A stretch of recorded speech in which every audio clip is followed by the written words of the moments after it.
여호수아 6장 1절에서 5절 말씀. 이스라엘 자손들로 말미암아 여리고는 굳게 닫혔고 출입하는 자가 없더라. 여호와께서 여호수아에게 이르시되 보라, 내가 여리고와 그 왕과 용사들을 내 손에 넘겨 주었으니 너희 모든 군사는 그 성을 둘러 성 주위를 매일 한 번씩 돌되 엿새 동안을 그리하라. 제사장 일곱은 일곱 양각 나팔을 잡고 언약궤 앞에서 나아갈 것이요 일곱째 날에는 그 성을 일곱 번 돌며 그 제사장들은 그 나팔을 불 것이며 제사장들이 양각 나팔을 길게 불어 그 나팔 소리가 너희에게 들릴 때에는 백성은 다 큰 소리로 외쳐 부를 것이라. 그리하면 그 성벽이 무너져 내리리니 백성은 각기 앞으로 올라갈지니라 하시매. 아멘. 할렐루야. 일주일 동안 여러분 평안히 지내셨는지요? 지금 하나님과 접속할 때 우리 주님께서 예비하신 그 놀라운 은혜가 우리 사랑하는 모든 성도님들에게 반드시 전달될 것을 믿습니다. 오늘 저는 여러분과 함께 성벽이 무너져 내린지라, 이 같은 제목으로 은혜 말씀을 나누겠습니다. 이스라엘 사람들이 요단강을 건넌 후 저들은 앞에 펼쳐진 그 젖과 꿀이 흐르는 땅, 즉 아브라함에게 약속된 가나안 땅이 펼쳐졌습니다. 1절 말씀에 보니까 그런데 문제가 하나 있습니다. 이스라엘 자손들로 말미암아 여리고는 굳게 닫혔고 출입하는 자가 없더라. 여기서 굳게 닫혔고라고 하는 이 대목이 참 예사롭지가 않습니다. 이와 같이 우리가 하나님으로부터 아무리 받은 그런 축복과 은혜가 있더라도요, 굳게 닫힌 그런 축복과 은혜가 있습니다. 그러면 이것은 어떻게 열 수 있을까요? 오늘 우리는 기도를 통해서 열 수 있는 것입니다. 이번 주에 특별히 저희가 새해를 맞이해서 여리고 기도회를 월요일에서부터 계속 하고 오늘 이렇게 마무리가 되는데요. 제가 첫째 날부터 이렇게 메시지를 정리해 드리자면, 첫째 날은 그 불의한 재판장과 또한 그 과부를 통해서 예수님께서 우리에게 가르쳐 주신 그 기도의 원리는 항상 기도하고 낙심하지 말아야 한다는 것이었습니다. 둘째 날에는 다니엘의 21일 작정 기도를 통해서 우리가 영적 전쟁에서 반드시 승리해야 된다고 하는 것을 말씀드렸고, 셋째 날에는 야곱의 씨름 기도를 통해서 하나님, 내게 축복하시지 않으면 내가 가게 하지 않겠나이다 라고 하는 그 씨름 기도를 제가 말씀해 드렸습니다. 그리고 네 번째 날에는 엘리야의 유별난 기도, 즉 하늘에서 비가 오도록 엘리야가 얼굴을 무릎과 무릎 사이에 두었다는 그런 모델을 통해서 유별난 기도를 드려야 된다. 그리고 다섯 번째 날에는 사도 바울이 에베소 교인들에게 보낸, 즉 무시로 항상 성령 안에서 기도할 것을, 그리고 어제는 제단의 불이 꺼지지 않게 하라. 이 모든 것을 통틀어서 우리가 기도의 그 무궁무진한 영적 원리를 조금 더 살펴보는 그런 시간을 가졌습니다. 여러분, 굳게 닫힌 것은 어떻게 열릴까요? 그것은 기도를 통해서 열릴 수 있습니다. 자, 그러면 이 여리고 성벽이 무너져 내린 데에는요, 세 가지 선제 조건이 있습니다. 뭔지 하나 살펴볼까요? 첫 번째로는 여러분, 말씀에 순종해야 됩니다. 오늘 말씀 3절에서 6절까지의 그 말씀을 보시면은요, 이 8절에서 16절까지의 그 내용과 이렇게 보시면 3절에서 6절까지의 말씀, 즉 하나님께서 이렇게 하라, 그러면 이렇게 될 것이다 라고 하는 이 대목이 8절에서 16절까지 물론 조금 더 확대 해석이 되어 있긴 하지만 8절에서 16절까지의 내용이 아주 똑같고 일치한다라고 하는 것을 여러분 눈치채실 수가 있을 것입니다. 그러니까 하나님께서 이렇게 될 것이다, 결국에는 이렇게 되었다 라고 하는 것이 어떤 복사본을 우리가 보듯이 그대로 이런 내용이 또 곧바로 몇 장 후가 아니고 곧바로 이렇게 되었다라고 하는 그런 내용이 있습니다. 이 뭐 성경에 구약, 신약을 막론하고 굉장히 이런 예들이 많아요. 신약 성경에서도 제가 하나 예를 들어보겠습니다. 예루살렘 가까이 예수님께서 다가가셨을 때 나귀 새끼를 데려오라 이렇게 말을 하셨습니다. 마을 맞은편으로 가라. 그러면 아무 사람이 타보지 않은 나귀 새끼가 있는 것을 보리니 풀어 끌어오라. 만일 누가 어찌하여 푸느냐 그렇게 묻거든 주가 쓰시겠다 하라. 이게 누가복음 19장 30에서 31절 말씀에 나타난 내용이거든요. 근데 성경을 보시면 바로 32절부터 34절까지 똑같은 내용이 되풀이돼서 반복돼서 나타난 것을 우리가 살펴볼 수 있습니다. 그러니까 왜 이렇게 되었을까요? 왜 하나님께서 계속 신구약 성경을 막론하고 하나님께서 이렇게 해라라고 하고 하나님을 따르는 자녀들이 이렇게 했다라고 하는 그 내용이 아주 반복적으로 이렇게 되풀이돼서 어떻게 보면 좀 지루하고 다운할 정도로 그렇게 하나님께서 계속 강조하실까요? 그것은 말씀에 순종하는 것이요, 여러분 그만큼 중요하다고 하는 것을 우리한테 가르치시고자 하는 마음이 있으신 겁니다.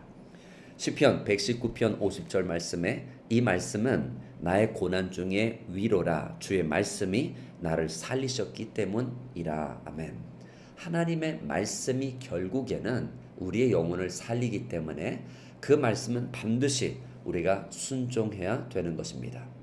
하나님께서 그러면 이 3절에서 6절 어떻게 하라고 말씀을 하신 걸까요?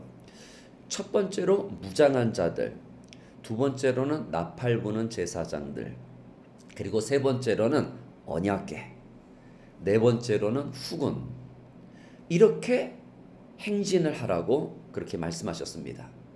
이뿐만 아니라 6일 동안 여리고성을 한 바퀴만 돌라고 하셨고, 그리고 제7일에는 한 바퀴가 아니라 7바퀴를 돌으라 말씀하셨습니다.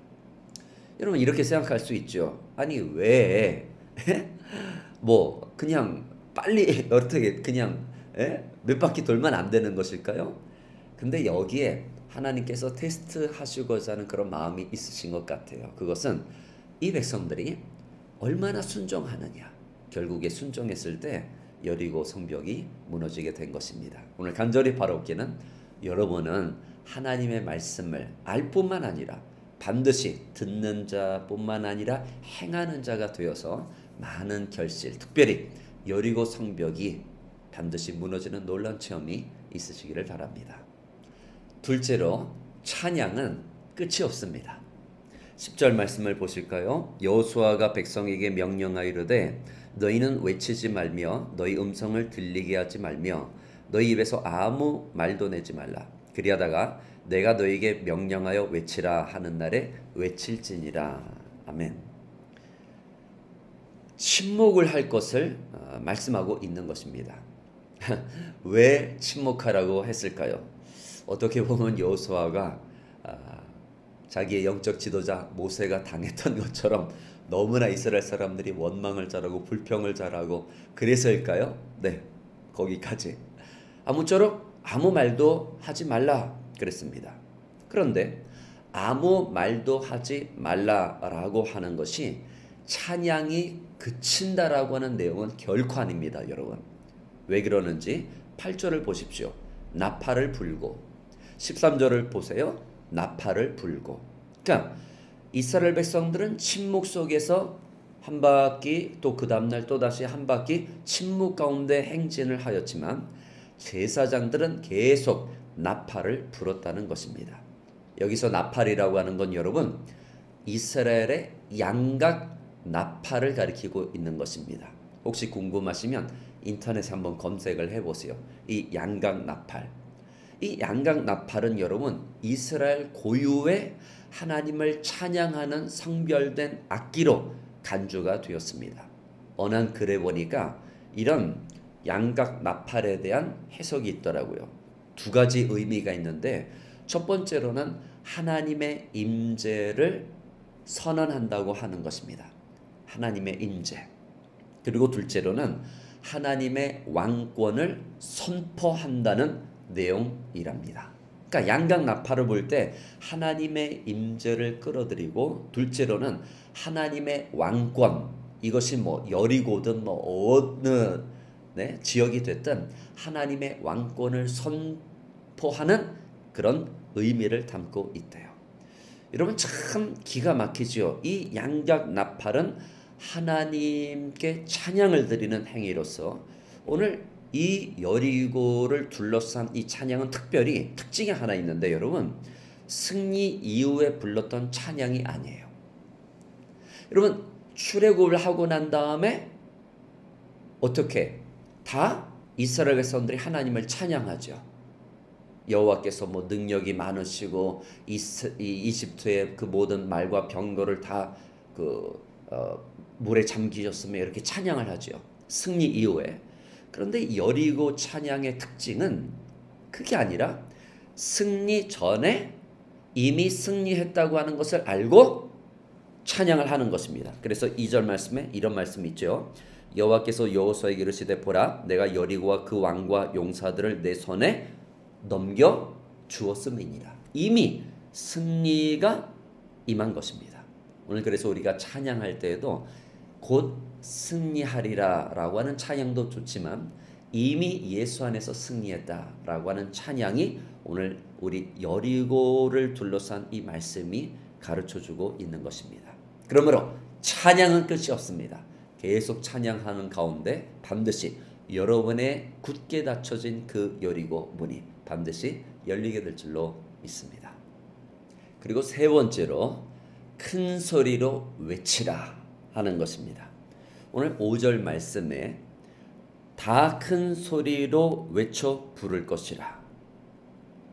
10절 말씀에 외치라 하는 날에 외칠지니라. 10절 말씀에 외쳐라 여호와께서 이 성을 너희에게 주셨느니라. 20절에 크게 소리질러 외치니 성벽이 무너져 내린지라. 아멘. 큰 소리로 외친다 라고 하는 것은 여러분 오늘 역사 뭐 어떤 동서를 막론하고 이것은 승리의 함성을 가리키고 있는 것입니다. 얼마 전에 아주 오래 지난 것 같은데 사실은 얼마 전이죠. 우리가 카타르 월드컵을 보면서 참 너무나 재미있게 저희가 16강전을 봤는데, 그런데 다 제가 정말 깜짝 놀랄 정도로 너무나 막 그 대한민국 다다다 하는 그 모습을 보면서 여리고 성이 무너지려면은 여러분 저 정도가 아니 그 이상이 돼야 되지 않나요? 오늘 너무나 감사한 게 뭔 줄 아세요? 그것은 오늘 우리는 각본에 쓰여지지 않는 축구와 같은 드라마를 보고 있는 것이 아니라 각본에 이미 쓰여진 승리가 보장된 전쟁에 저희가 참전하고 있다는 것입니다. 왜냐하면 예수님께서 2000년 전에 다 이루었다 라고 하는 말씀을 주셨기 때문입니다. 너희가 세상에서는 환난을 당하나 담대하라 내가 세상을 이겼노라. 아멘. 오늘 그러므로 예수 이름으로 나아가는 살아가는 모든 성도 여러분들에게 저희가 일주일 동안 여리고 기도회로 2023년 새해 첫 주를 하나님께 온전히 바쳤는데, 오늘 이 여리고 기도의 마지막 날 가운데 그 모든 성벽이 여러분의 승리의 함성과 함께 무너지는 놀라운 성령 역사 반드시 일어날 줄로 믿습니다. 기도하시겠습니다. 하나님 아버지, 특별히 저희 모든 성도님들이 열정적으로 새해를 맞이하면서 첫 주를 여리고 기도를 통해서 하나님께 기도를 드렸습니다. 우리를 둘러싸고 있는 그 모든 여리고 성벽 이 시간 예수 그리스도 이름으로 다 무너지게 하여 주옵시고, 하늘의 문을 활짝 여시사 주님께서 예비하신 그 모든 은혜 응답 반드시 임하는 귀한 이 날이 될 수 있도록 주님 역사하여 주옵소서. 예수님 이름으로 감사하며 기도드립니다. 아멘.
사랑